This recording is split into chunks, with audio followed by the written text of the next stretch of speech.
If you're looking to improve leg strength, leg definition, and improve mobility and balance, this exercise is what you want to add into your training. Well, let's get started. All you're going to need is an elevated bench or box, or you could even use a 45-pound plate on the ground. I'm gonna start with the most easiest exercise, and then we'll go and progress to the more challenging. What we're gonna do is gonna get into an elevated split stance position. If I have my feet directly underneath my hip bones, about hip width distance, I'm gonna take a step forward with my right leg, and then a step back with my left leg, excuse me. And then I wanna make sure that my back leg is elevated on the balls of the feet. So if I'm facing my elevated surface, this is a board from Slant Board, I'm going to take my right leg on top of the bench, and then I'm gonna move my back leg back where I feel comfortable around the balls of the feet. Then from here, if my legs are relatively straight, this back one as straight as possible, front one as straight as possible, I'm gonna bend in my knee joint and I'm gonna lower myself down as far down as possible, getting to this bottom position where my hamstring is touching my calf. The focus here is to get the knee past the toe on that front leg while keeping the sole of the foot in contact with that elevated bench while also maintaining the back knee off the ground.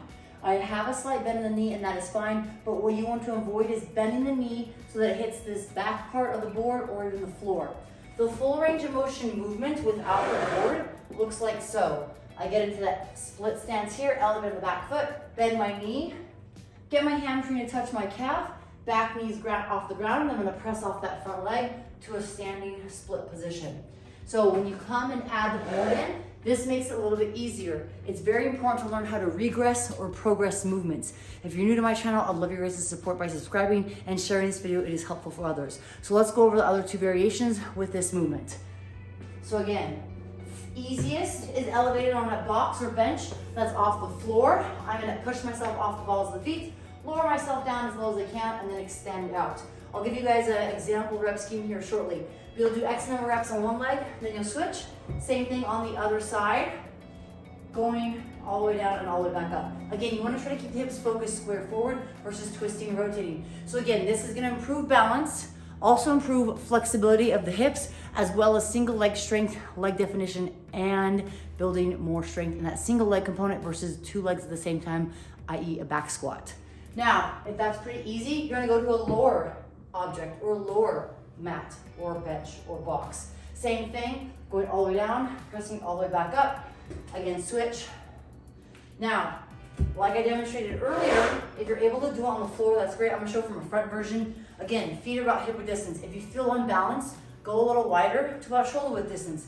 But back leg is elevating the balls of the feet, bend that knee, get as low as I can, keeping that heel in contact with the ground as much as I can, and I'll press back up. Now, if you want to progress this even more, this is where you add the additional weight in. I can grab a dumbbell, a kettlebell, hold it on my chest like so, or hold them by your sides. For example, the dumbbells by the side look like this.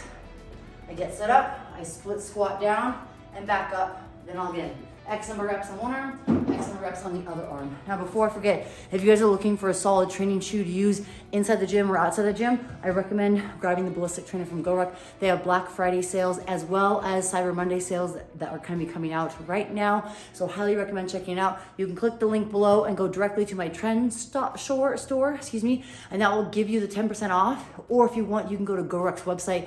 That is also linked below, and you can click that link, get a pair of shoes and some other items, or 2 pairs of shoes, but use code GOMARGO, and that will give you 10% off as well. You can save up to 45 or 55% off on select shoes and sizes. So any questions, feel free to let me know.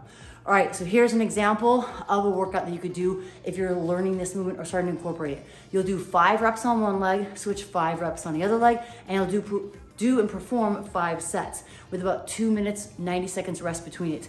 If you're newer to this, give yourself a little more extra rest, get more balance, and get more comfortable with this movement.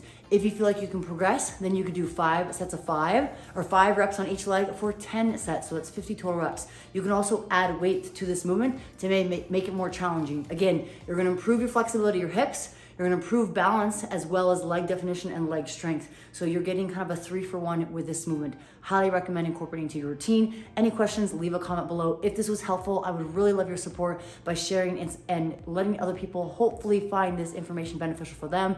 But if you share, that helps me continue to do this. It takes a lot of time and energy, and I'm super grateful for all your support. Stay tuned, and I'll see you guys next time.